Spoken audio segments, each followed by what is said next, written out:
अच्छा, देखिए इसमें आवाज आ रही है ना सबको?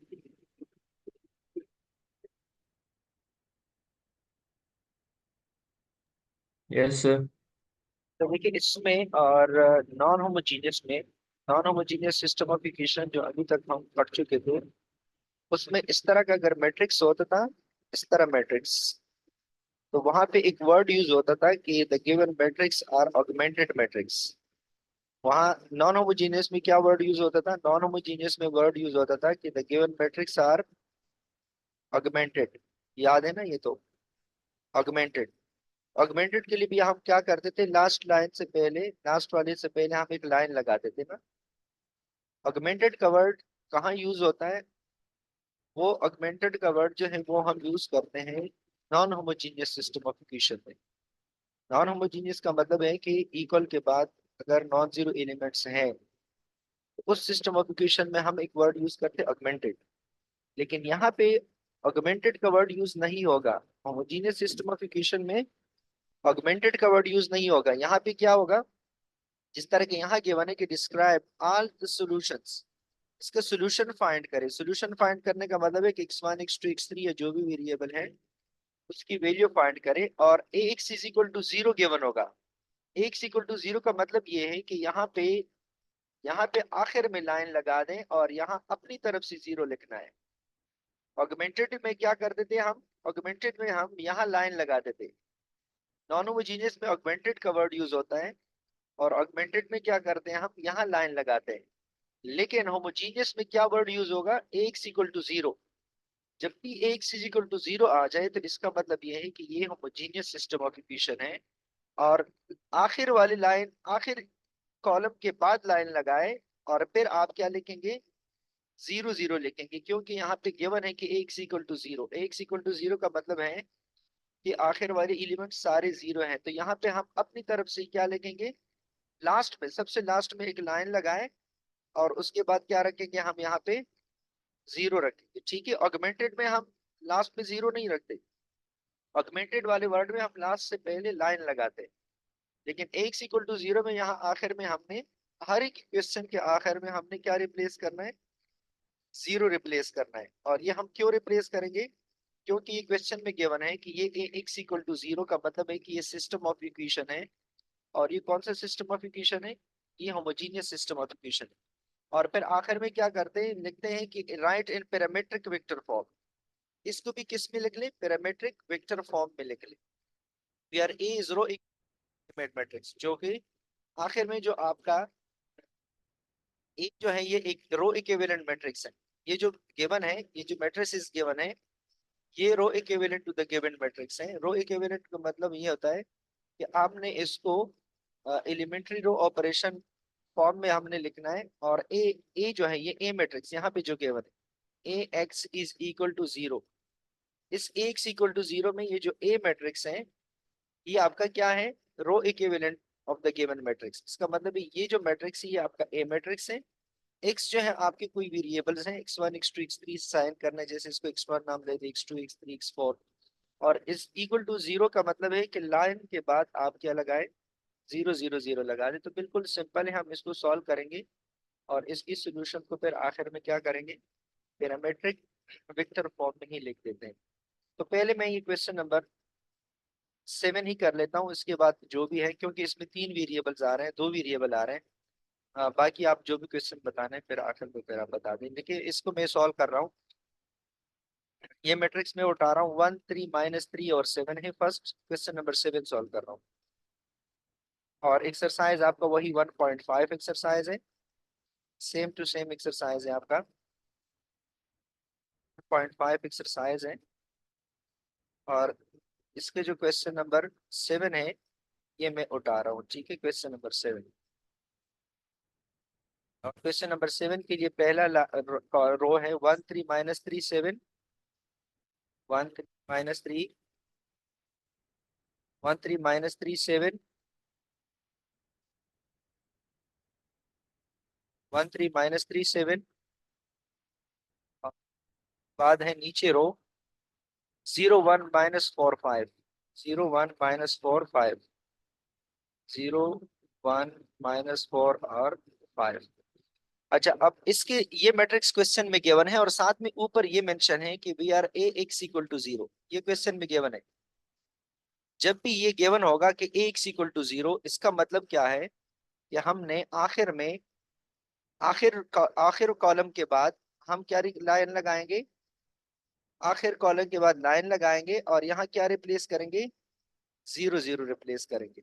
ठीक है, इस एक्स इक्वल टू 0 का मतलब ये है। अगर इन केस ये वर्ड यूज हो जाए ऑगमेंटेड का, तो ऑगमेंटेड के लिए फिर हम लास्ट वाले कॉलम से पहले लाइन लगाते हैं।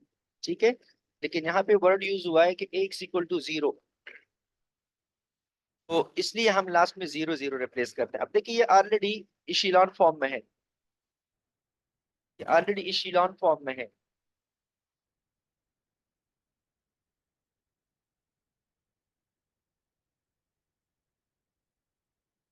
और ये इनके ये दो पेविट पोजीशन है। ठीक है, अब ये भी पेविट, ये पेविट है। आपके फ्री कॉलम कौन कौन से हैं, ये दो कॉलम जो है आपकी क्या है, ये आपके फ्री है, क्योंकि पेविट जो है पहले दो कॉलम ये पेविट है, 3 -3 7 ये आपके पेविट नहीं है, और दूसरी रो में पेविट 1 है, ये दो पेविट नहीं है, तो ये दो आपके फ्री कॉलम है। ठीक है, अब इसको अपनी तरफ से कोई भी नाम असाइन करें। Let this is your x1, suppose ये आपका x2 है, इसको मैंने x3 का नाम दिया, और यहाँ पे इसको मैंने नाम दिया x4 का। इसका मतलब है मेरे पास दो फ्री वेरिएबल हैं, x3 और x4। तो आप अपनी तरफ से कोई नाम दे दें, कोई भी अल्फाबेट रिप्लेस करें। Let x3 is equal to, x3 की जगह क्या रिप्लेस करो, कोई अल्फाबेट, a रिप्लेस करे, b रिप्लेस करे, c रिप्लेस करे, z रिप्लेस करे, t रिप्लेस करे। इस पे कोई वो नहीं है, बैन नहीं है, मतलब आप कोई भी अल्फाबेट रिप्लेस कर सकता है।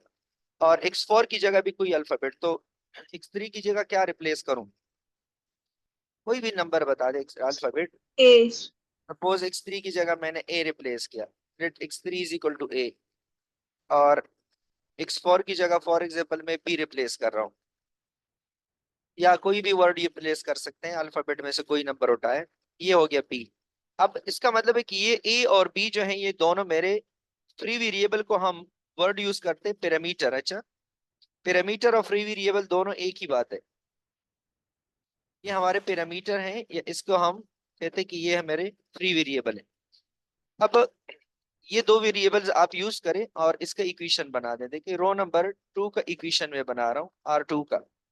इसका इक्वेशन हम कैसे बनाएंगे, ये हो जाएगा x2, क्योंकि x1 तो 0 है, x2 -4x3 -4x3, और फिर प्लस ये हो जाएगा 5x4 इज इक्वल टू 0। ठीक है, इज इक्वल टू 0 रिप्लेस कर दे।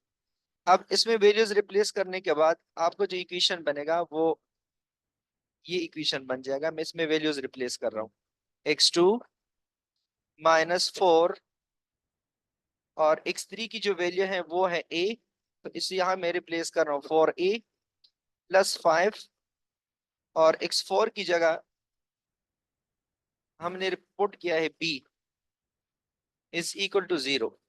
अब ये दोनों a और b को दूसरी साइड पे शिफ्ट करें तो x2 की वैल्यू आ जाएगी। x2 की जो वैल्यू है हमारे पास वो है -4a, शिफ्ट हो जाएगा तो +4a आ जाएगा, और +5b जब दूसरी साइड पे शिफ्ट करेंगे तो ये आ जाएगा -5b। इसको आप दूसरी साइड पे शिफ्ट कर इक्वल टू के बाद, तो ये x2 की वैल्यू आ गई। अब x2 के बाद हमने फाइंड करना है x1 की वैल्यू। ठीक है, x1 के लिए रो नंबर 1 पे आ जाए। रो नंबर 1 को हम कैसे लिख सकते हैं, ये हम लिख सकते हैं x1 +3x2 फिर -3x3,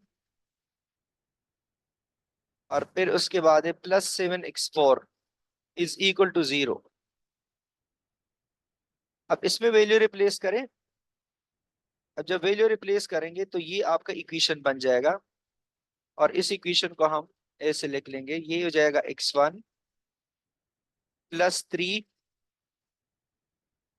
और ये जो x2 की वैल्यू है, x2 की जगह अब मैं रिप्लेस कर रहा हूँ 4a -5b, ये ऊपर मैंने फाइंड किए 4a -5b, ये वैल्यू वैल्यू मैंने रिप्लेस कर दी, ये वैल्यू। ठीक है, और -3 x3 की जगह हम रिप्लेस करेंगे उसकी अपनी वैल्यू जो हमने सपोज की है ऊपर, x3 की वैल्यू a, तो मैंने a सपोज कर दिया, फिर यहाँ रिप्लेस करें +7। x4 की वैल्यू है b, जो यहाँ पे ऑलरेडी हमने उठाया था कि ऊपर, इसकी जगह हम b रख लेंगे, इज इक्वल टू 0। ये हमने फ्री वेरिएबल के ऊपर वैल्यूज लगाए, ठीक है, आपकी मर्जी कोई भी वैल्यू रिप्लेस कर सकते हैं, लेकिन अल्फाबेट मस्ट है, नंबर रिप्लेस नहीं करेंगे जब भी कंडीशन गिवन हो कि पैरामीट्रिक वेक्टर फॉर्म में लिख दें। अब इसको मल्टीप्लाई करें आपस में, 3 4 आर 12, इससे आ जाएगा 12। तो ये, इसको मैं लिख रहा हूँ, ये हो जाएगा 12,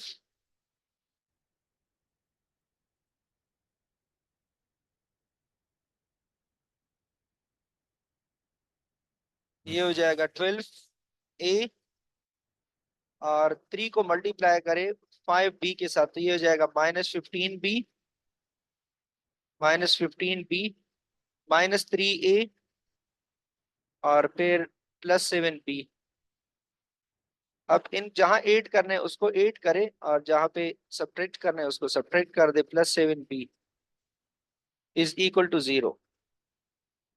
और तो x1 की वैल्यू आ जाएगी। अब देखिए ये 12a -3a, इससे आ जाएगा +9a। नेक्स्ट जो है -15b +7b, इससे आ जाएगा -8b इज इक्वल टू 0। या इसको दूसरी साइड शिफ्ट करें, तो शिफ्ट करने के बाद x1 की वैल्यू आ जाएगी -9a, -9a, और -8b से बन जाएगा +8b। तो ये हमारा x1 आ जाएगा, ठीक है। अब x1 x2 x3 हमने फाइंड किया, और क्वेश्चन में है कि आप इसको पैरामीट्रिक वेक्टर फॉर्म में लिख ले। देखिए क्वेश्चन में गिवन है कि आप इसको किस फॉर्म में लिख ले, ये क्वेश्चन में है, ये पैरामीट्रिक, ये देखिए ये पैरामीट्रिक वेक्टर फॉर्म, ये पैरामीट्रिक वेक्टर फॉर्म का गिवन है। तो हमने अब इसको पैरामीट्रिक वेक्टर फॉर्म में लिखना है, ठीक है। तो इसको कैसे लिखेंगे, अब इस तरह आप इसको रिप्रेजेंट करें। देखिए पहले लिख ले x1 x2 x3, for variable है तो फॉर वेरिएबल लगाए x1 x2 x3 और x4, ठीक है, ये ऐसे आपने लिखा। अब यहाँ पे जरा गौर कीजिएगा कि आपने इसको रिप्रेजेंट कैसे करना है। देखिए x1 की वैल्यू क्या है, यहाँ से उठाए, जो x1 की वैल्यू है, ये x1 की वैल्यू है, ये है -9a +8b। तो देखिए यहाँ पे दो वेरिएबल है ना, a और b, -9a +8b, ठीक है, ये हो गया -9a +8b। अब x2 की वैल्यू क्या है, x2 की वैल्यू है -4a -5b, 4a -5b, ये भी हो गया। अब x3 की वैल्यू देखें, x3 की वैल्यू है सिर्फ a, तो a को आपने दोनों वेरिएबल फॉर्म में लिखना है, इसकी वैल्यू a है तो हम इसके साथ अपनी तरफ से लिख सकते हैं 0b, क्योंकि a को अगर आप a से लिखते इससे कोई फर्क नहीं पड़ रहा, a +0b, क्योंकि 0b मीन्स 0 हो जाएगा। इसी तरह x4 की वैल्यू क्या है, b है ना, तो इस b को मैं ऐसे भी लिख सकता हूँ 0a +b, वापस वही b आएगा, इससे कोई फर्क नहीं पड़ेगा, क्योंकि दो वेरिएबल है तो दोनों के फॉर्म में लिखना है। तो हम लिखेंगे 0a +b। ये क्लियर है जो मैंने रिप्रेजेंट किया आखिर में। एक वेरिएबल अगर है तो दूसरा उसके साथ 0 फॉर्म में लगाए, क्लियर ही है। जैसे कि x3 की वैल्यू a है तो b उसके साथ 0 लगाए, x4 की वैल्यू b है तो a 0 लगाए। ये पॉइंट क्लियर है।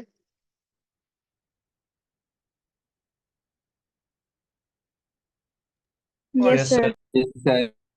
अच्छा, अब देखिए, अब इसके बाद नेक्स्ट स्टेप में क्या करना है, पहले कॉलम में से, देखिए पहला कॉलम है, इसमें a कॉमन है, ये पहले कॉलम में, इसमें से a कॉमन निकाले तो रिमेनिंग क्या होगा, रिमेनिंग होगा -9 4 1 0।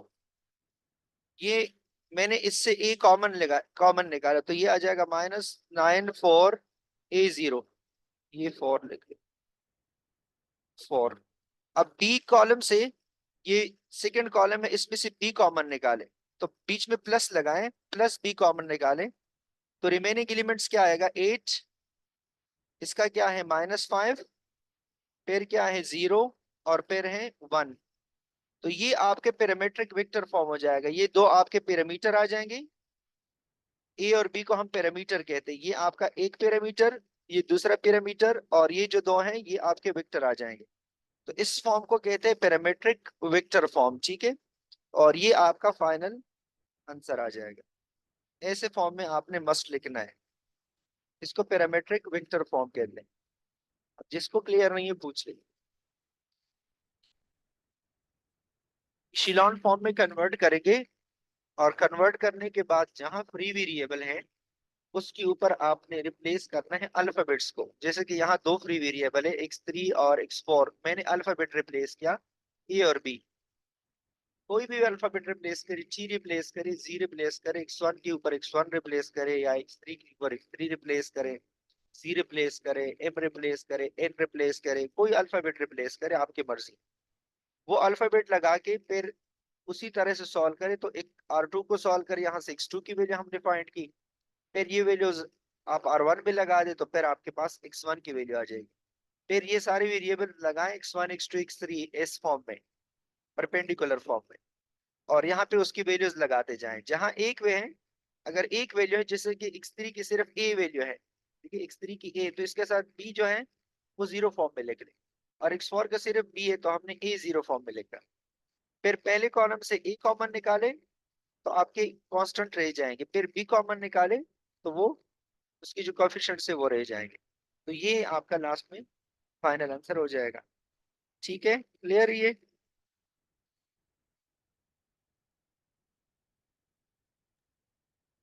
यस सर, ठीक है। अच्छा अब देखिए ये क्वेश्चंस हैं। क्वेश्चन 7 तो मैंने किया, अब 8 9 और 10 11 12 तक ये चार क्वेश्चंस हैं। अब इसमें से कोई भी क्वेश्चन आप लोग चूज करें, मैं सॉल्व कर लूंगा। जो भी क्वेश्चन इसी में आपको डिफिकल्ट लगे, क्वेश्चन नंबर 8 9 10 11 और 12 में जो भी क्वेश्चन आपको डिफिकल्ट लगे। सर 12 करते हैं। Question number 12। अच्छा क्वेश्चन नंबर 12 को देख ले। मैं इसको सॉल्व कर रहा हूँ। क्वेश्चन नंबर 12 में लिख रहा हूँ, इसका है 1 - 2 1 - 2 3 - 6 5 0। 1 - 2 3 - 6 5।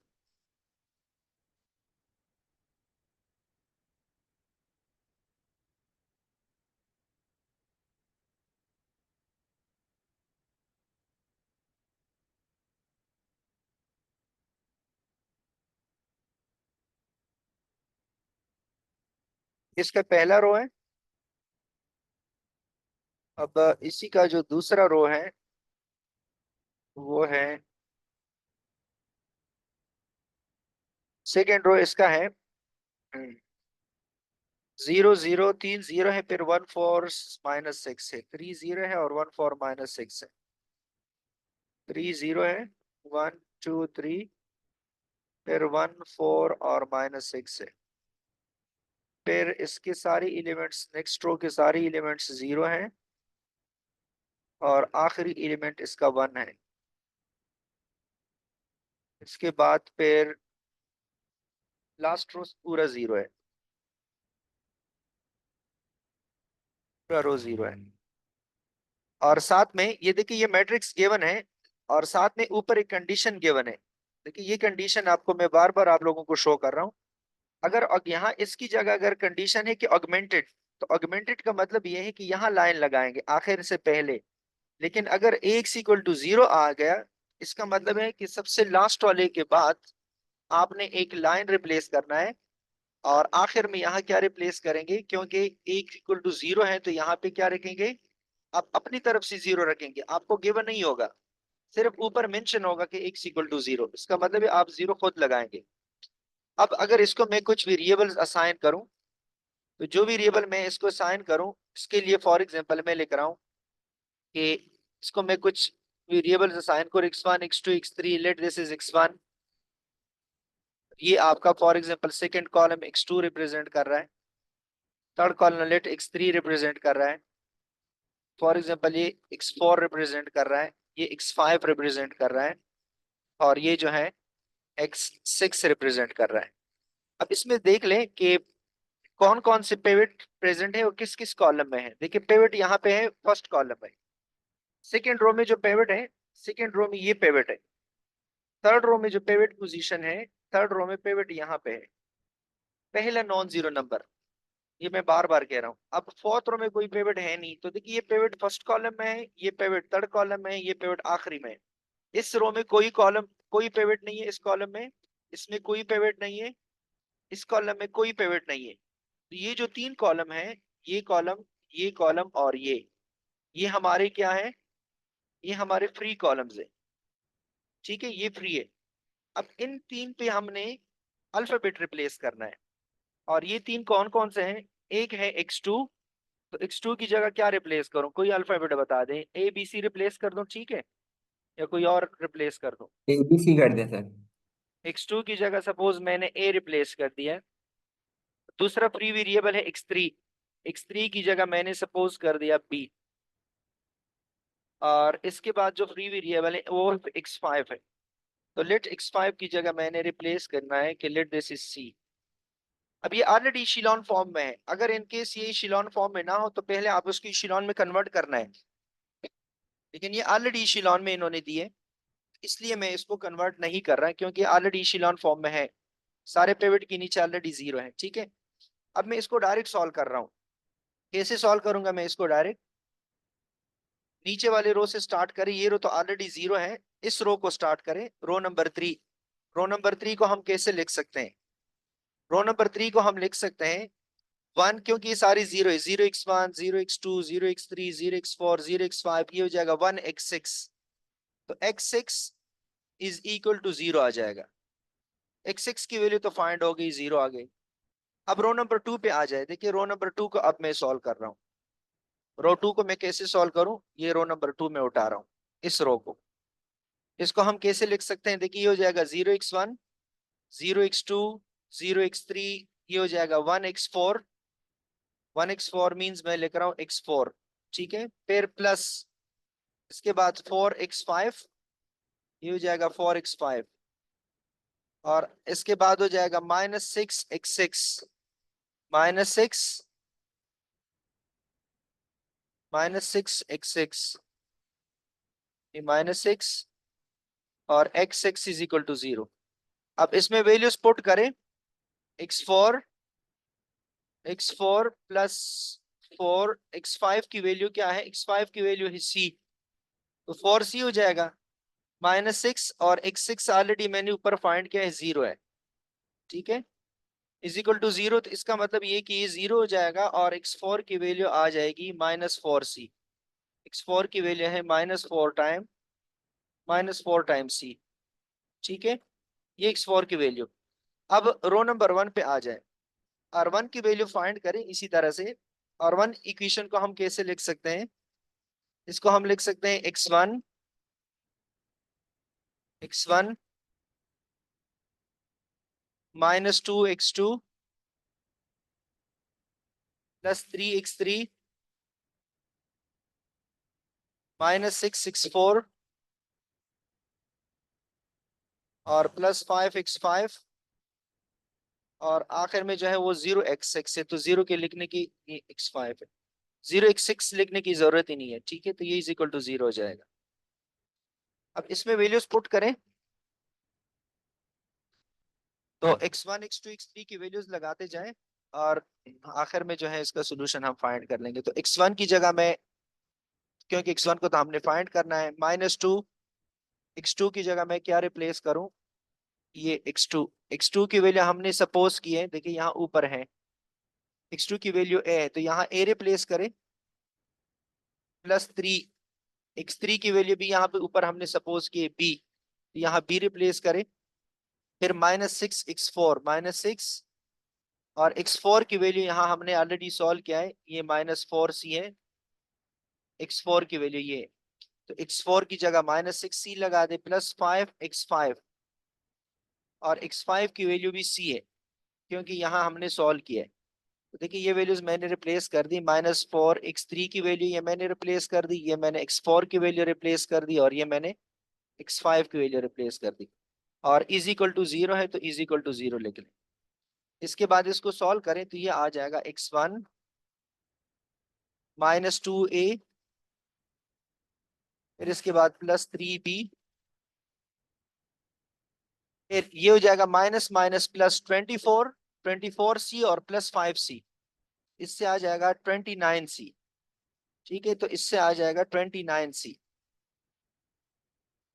Plus 29C is equal to 0।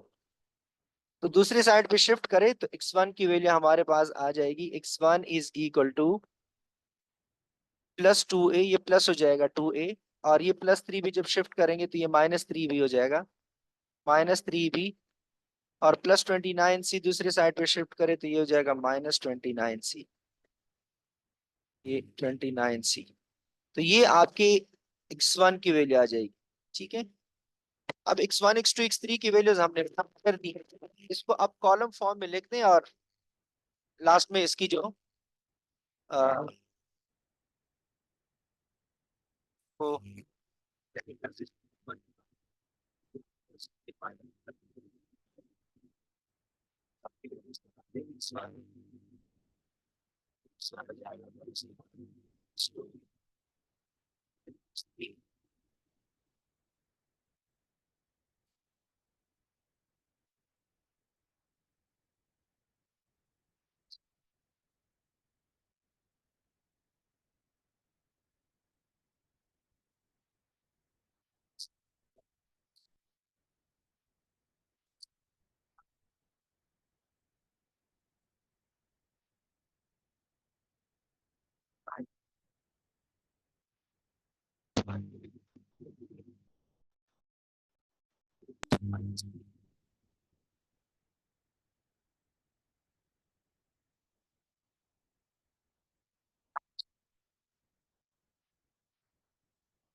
है, x2 की वैल्यू हमारे पास है a। देखिए ये x2 की वैल्यू है a, तो इसका मतलब क्या है?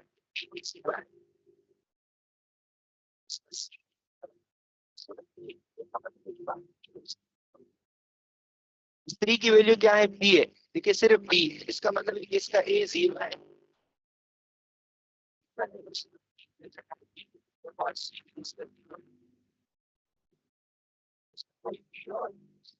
है नहीं। x4 की वैल्यू क्या है, x4 की वैल्यू है -4c। इसका मतलब इसका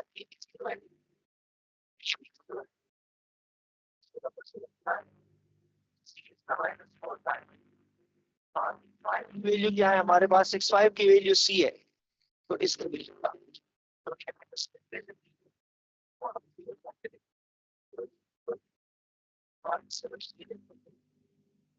इसकी वैल्यू ऑलरेडी 0 है, तो 0 का मतलब है कि हम इसको तीनों में 0 लगाएंगे, 0a प्लस 0b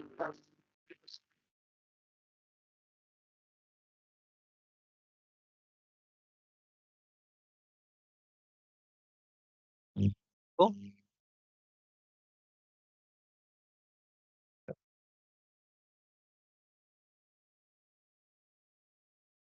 आ रही है।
आवाज आ रही है आप लोगों को?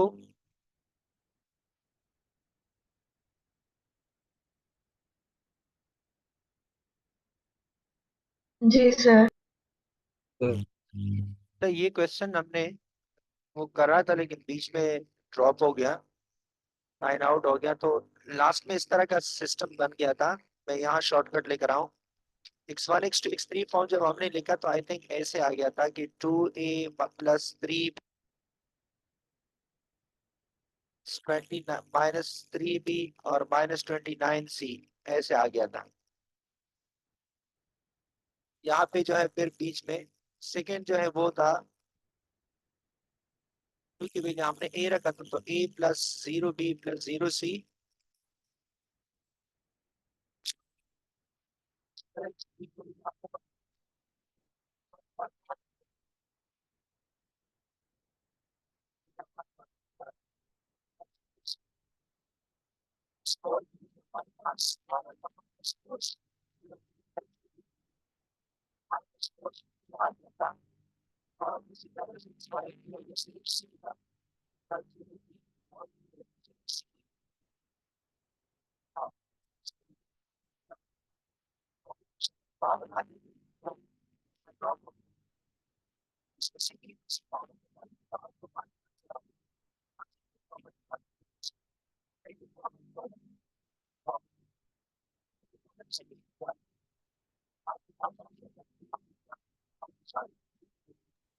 सर आपकी आवाज नहीं आ रही। आ रही है आवाज? अब आई है सर। तो देखिए क्वेश्चन हमने इस फॉर्म में लिखा था ना, लेकिन बीच में ड्रॉप हो गया था। तो पहले कॉलम में, देखिए पहले कॉलम में ए कॉमन है, ए लगाए तो ये नंबर्स आ जाएंगे। दूसरी कॉलम से डी कॉमन निकालेंगे तो हमारे पास रिमेनिंग क्या है, -3 0 1 0 0 0। ये आ जाएगा -3 0 1 और 3 zeros यहाँ आ जाएंगे। इसी तरह से फिर सी कॉमन निकालेंगे, तो सी जब कॉमन निकालेंगे तो हमारे पास आ जाएगा -29। इस लास्ट वाले कॉलम से सी कॉमन निकालेंगे, -29 0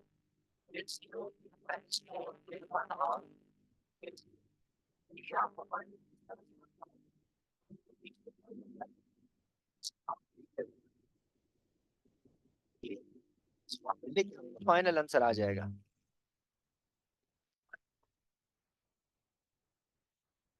अरे ये फॉर्म प्रेजेंट किया मैंने।